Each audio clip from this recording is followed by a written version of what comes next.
Hello and welcome to my patch overview for Black Desert May the 4th. Now we got a new event here. It's the Yo Ho Ho in the Bottle of Rum event. It functions kind of similar to the Easter egg event if you're there. You collect these items and then you exchange them for furniture. Now moving down, some servers have been disabled. And these are some class changes. This is either adjustment for PvP, whatever adjustment means, and some fixes. Good to hear that. Now this is the big thing. Some boss armor has been added. Red Nose's Guy's bags and gloves and Muskin's shoes. Now these items can be obtained from their respective owners. Red Nose, Guy, bag, and Muskin. Looking at the gloves, now these are probably the most important things you must get yourself on. But let's look at the set again. All items have two empty sockets, have a bit higher DP, ranging from 1 to 4, and they have a set effect. Now the 3-piece set effect is max stamina plus 200, and the 4-piece set effect is the attack speed plus 1 and casting speed plus 1. Looking at the other items, as you can see, there exists a Hibata Tree Spirit armor. Now this is not in the game yet, and I will talk about it later. Now gloves, why are they so amazing? Well, simply because of PvP. As you can see, item effects increases accuracy during enhancement. Now what this means is the higher you enhance this item, the more accuracy you're gonna get. Now accuracy is used in PvP so you don't miss. The counterpart to it is evasion. Moving on to Red Nose's armor. Now this is really, I'd say actually bad piece of armor. I'd take Grunel over this any day. It just has increased HP recovery and maximum mana points or whatever that you spend plus 100. Now, as I said, this is not the best.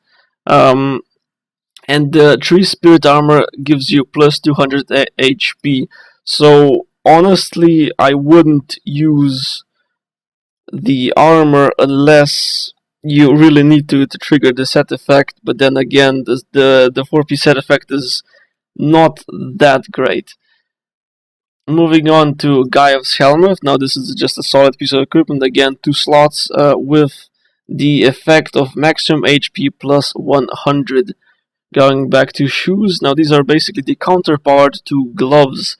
These increase evasion during enhancement. Now what this means is that when you enhance, your evasion increases and though you're harder to hit. Now evasion can be gained from enhancement any item to a certain level. Now it does DP is not really evasion. Now this has been recently brought out on the subreddit, but basically what it means, you gain evasion with pluses, not with DP. So the passive evasion of boss's armor is probably the same as any other armor in the game. It does have a bit higher DP though. Now moving back to patch notes, new contribution items. Now this is the Kriya series is the one you want to be looking for. If you don't want to do workers and all that, node management, trading, fishing, whatever, this is for you. This gear is really good. Now I would advise you to do nodes and workers because they give a lot of money. Basically all money I have earned is from nodes, and I'll link my guides to it in the description and on the screen. Now let's look what are these items. Now, let me just mention, these items are really good, and you will soon see why. Let's look at my Urea, for example. Now, this is an ultimate Urea, so it has a bigger AP, and it has a critical hit rate and casting speed plus 1. Now, as you can see, the AP is 68 to 77. Now, if you go look at the item right here, we've got 59 to 63, and you get the same effects as with Urea, with the exception that this damage is extra to all monsters and you have 2 sockets to equip, so this is really good. I would actually take this over Urea if you have contribution points to spare, but as you can see I do not. Now, moving on to armor. This is really good armor. Why? It does have a bit lower DP, but again, it has two sockets and it gives max HP. Each piece of armor gives max HP. As I said, DP a bit lower, but it gives HP and it has two sockets. So if you don't want to spend much on Grunil and don't want to do node management, this is surely the armor for you. It gives a ton of HP and it has two crystals per gear slot, same as Grunil and boss armor.